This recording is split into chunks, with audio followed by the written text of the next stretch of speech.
When it comes to managing teams these days, is your manager a modern day thinker? You'd like to think he is. Is he innovative? Yep, you like to think he is. Arsenal go to Goodison, they win. So they did that. They won at Goodison for the first time actually since 2017, beating Everton by 1-0. And there were a few raised eyebrows when before the game he pops in his lad acquired from Brentford instead of Aaron Ramsdale.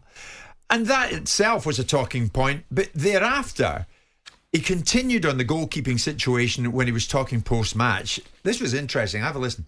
I'm a really young manager. I've only been 3.5 years in the job. And I have few regrets for what I've done. One of them, it was that in 2 occasions, I felt after 60 minutes and after 85 minutes in 2 games in this period to change the keeper in that moment. And I didn't do it.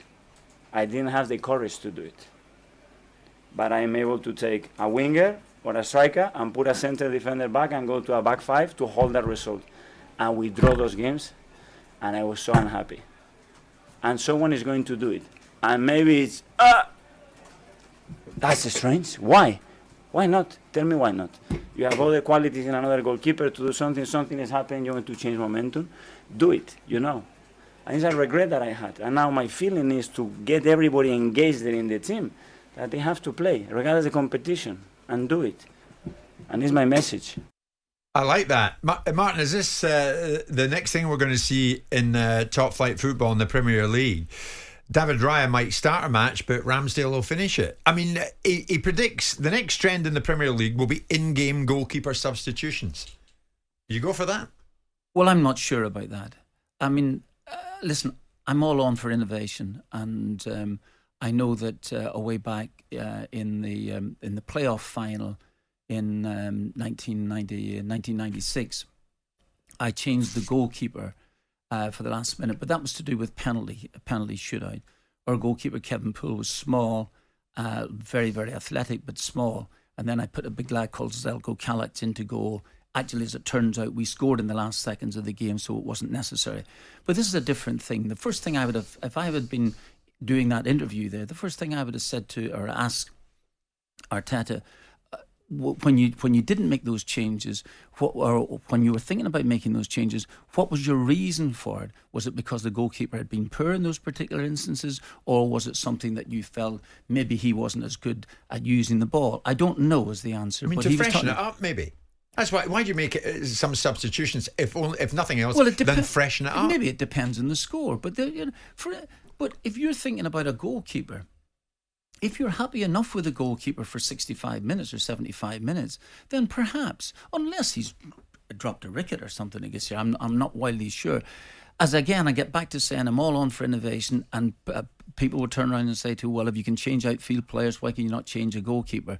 But I'm not sure. And I don't think changing goalkeepers just for the sake of it at the time will happen often enough in my lifetime. Anyway, let me put it this way. Well, the way I look at it, Simon, is he's trying to tell me really that goalkeepers are the same as any other outfield player nowadays. You've got 1 to 11. They happen to be 1. Yeah. And you're at liberty to change them as and when you want for whatever reason you want. Because if you get him on the bench who's just as good, if not better, why not bring him on at some stage and say thanks to the guy who started the match for you? 2 number 1s are better than 1. Yeah, I mean, it feels like a bit of innovation for innovation's sake. It feels like Arteta is making sure that everyone thinks that he's a clever, innovative manager that isn't just following in the footsteps of Pep Guardiola. I don't understand the context of this interview and the structure of why he said it and what benefit this wisdom gives us. I mean, the irony of it is I spent a lot of time with Paolo Di Canio on Friday, and he obviously substituted the goalkeeper very famously in Wes Foderingham, who's now at Sheffield United, and pulled him off after 25 minutes because he wasn't doing what he wanted him to do. So there's an irony of that. Yeah. Look, I mean, I think most people accept that goalkeepers are a very different breed than outfield players. That's why you have specialist goalkeeping coaches that work with them. They have different requirements because their concentration levels are very different than average outfield players, because there'll be long periods of the game where they don't actually have to do anything. They just have to make sure that they're switched on. It's a very different requirement. But notwithstanding that, obviously I'm not against the idea of it. And if there's good reasons for it, like a set of circumstances where there are specific skill sets that one goalkeeper has over another, as Martin alluded to, and of course it was indexed to the fact they beat Crystal Palace in that playoff final. I think that was just before you came in. It was a few years ago, but I was at that game. Well remembered. I watched it. Yes, well I watched remembered. it. I watched Claridge and his little attempts during the course of the game, and ultimately his ultimate outcome. But I just think that there's no reason to turn your nose up at it. There's also an element of, okay, what benefit is wisdom if it doesn't profit the wise? If you believe you need to change a goalkeeper, change it. Yeah. I mean, is that wonderful for us to know? Is it part and parcel of the thinking?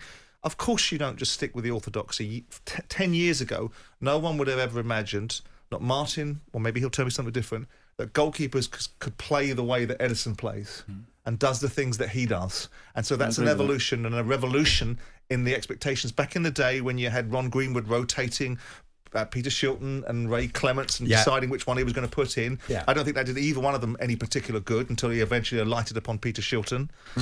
People accept now that goalkeepers are right up there. I've always believed, from a young boy up to being a football club owner, that goalkeepers are a fundamentally integral part of a winning side. They win your games, they earn your points, they win your leagues at times.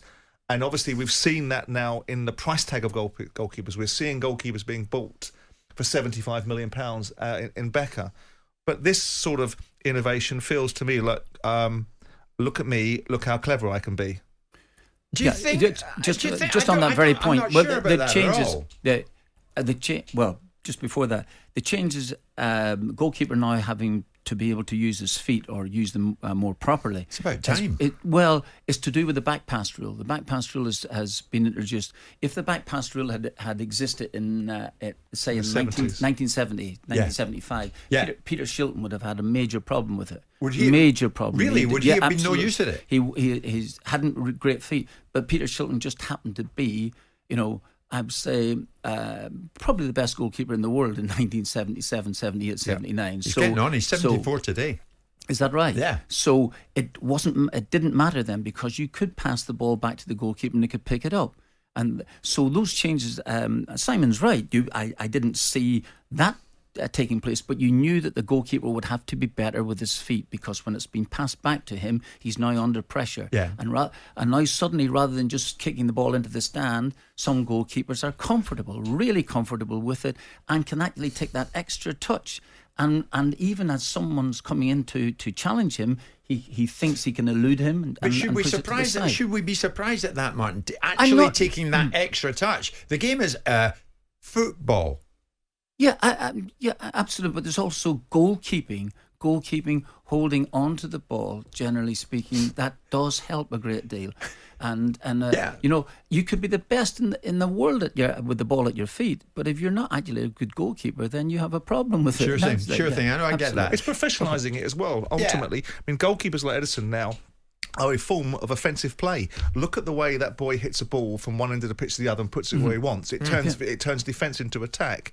So there's a lot more to goalkeeping, because football, as it's gone over the years, has got more and more professional, more and more detailed. Looked at all the margins and every single area. Make 1% difference in 100 different areas. You've got a far more compelling proposition, haven't you? Sure. And goalkeepers look at the athletic build of goalkeepers. Once upon a time, it was a tacit acceptance that goalkeepers could have a body fat content of 15% because that was the makeup. Not anymore. No, not anymore. So Arteta's quite open about it. Yeah, maybe in-game goalkeeping substitutions are going to be the thing of the future. Are you having them? I don't see anything wrong in it. Martin's a note of caution from Martin O'Neill on that one this morning. Jim White and Simon Jordan. Monday to Friday mornings from 10 on AM, on DAB, via the talkSPORT app and on your smart speaker. talkSPORT.